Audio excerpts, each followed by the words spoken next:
महाराज जी जीवित हैं और सब कुछ बुनते हैं इस लीला के टुकड़े उनके सुंदर ऊनी कंबल में।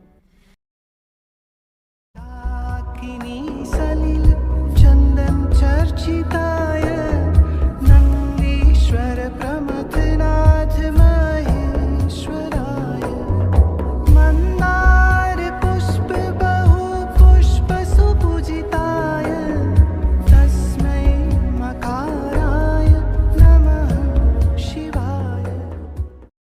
रक्षा सूत्र चैनल पर सभी भक्तों का स्वागत है। हम सभी भक्तों को महान संत नीप करोरी बाबा जी महाराज की अद्भुत पावन कथाएं सुनाने जा रहे हैं। कृपया सभी भक्त ध्यान से सुने। एक बार जब रामदास के शब्द मेरे कानों तक पहुँचे तो कोई आप सोच नहीं रहा था। मैं उनकी शिक्षाओं को लगातार पढ़ती, सुनती या सोचती हूँ। मेरे रामदास के सानिध्य प्रकाश में लगभग 1 वर्ष रहने के बाद मुझे यह महसूस होने लगा कि वह एक बार फिर चांद की ओर इशारा करने वाली उंगली की तरह हैं। उनके पास वह भाषा और व्यक्तित्व था जो मुझे समझ में आया, लेकिन मैं उस व्यक्ति की ओर बढ़ने लगी जिसने उसका जीवन बदल दिया है। महाराज जी के साथ संबंध को समझाने में परेशानी यह है कि यह इतना गहरा व्यक्तित्व और सूक्ष्म है कि इसे स्पष्ट करना लगभग असंभव है।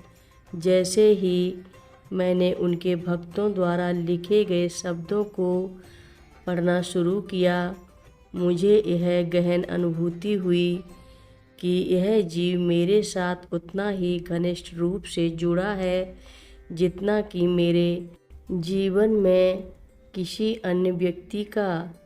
वह इतना परिचित लग रहा था। छोटी छोटी बातें होने लगीं।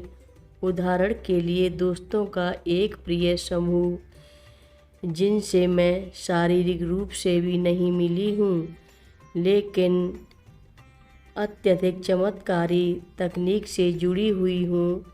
मैं हर दिन भौतिक दुनिया में जो कुछ भी देखती हूँ और करती हूँ उसके पीछे वास्तविकता का एक ताना बाना बन गया है।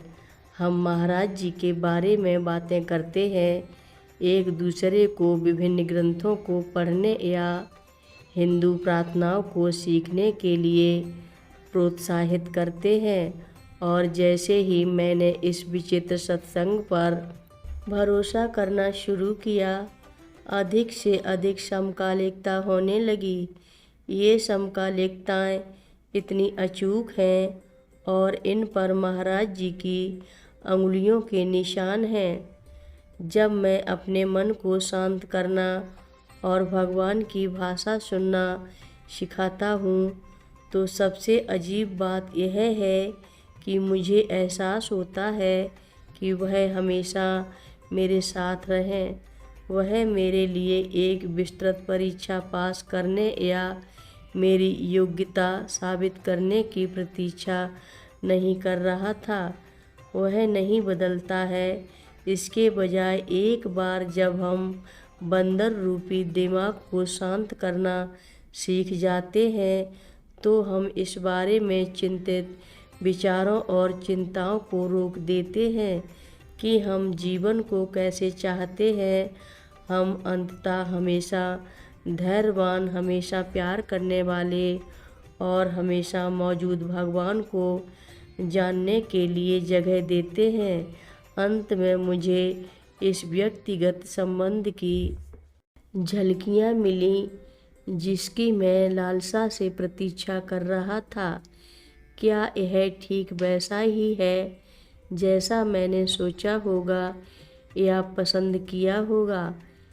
किसी तरह नहीं बैठने और तेज़ी से फायरिंग करने वाले सवालों और जवाबों की मांग करने के बजाय मैं कल्पना करती थी कि मैं करूँगी। अब मैं खुद को लुका छिपी के एक रमणीय खेल में पाती हूँ। महाराज जी हमें अपनी चेतना को गतिमान रखने के लिए पर्याप्त देते हैं, लेकिन पूरी तरह से पर्दा नहीं हटाते हैं। एक बार यह जानने के बाद कि वह हमारे जीवन में काम कर रहा है, तो हर स्थिति को विश्वास और विश्वास के साथ संभाला जा सकता है। व्यक्तिगत अनुभव से बात करें तो इससे कोई फर्क नहीं पड़ता कि कोई स्वास्थ्य महामारी है, सामाजिक अन्याय हो रहा है या किसी प्रिय और प्यारे दोस्त को बीमारी से खो दिया है। इस भौतिक दुनिया के ताने बाने के पीछे जानने में शांति है। महाराज जी जीवित हैं और सब कुछ बुनते हैं इस लीला के टुकड़े उनके सुंदर ऊनी कंबल में। हर रोज़ महाराज जी की कथाएं सुनने के लिए रक्षा सूत्र चैनल को सब्सक्राइब करें, शेयर करें और लाइक करें। घंटी बजाना ना भूलें। कमेंट बॉक्स में लिख भेजें, जय नीम करोली बाबा जी महाराज। बोलो नीम करोली बाबा जी महाराज की जय बोलो।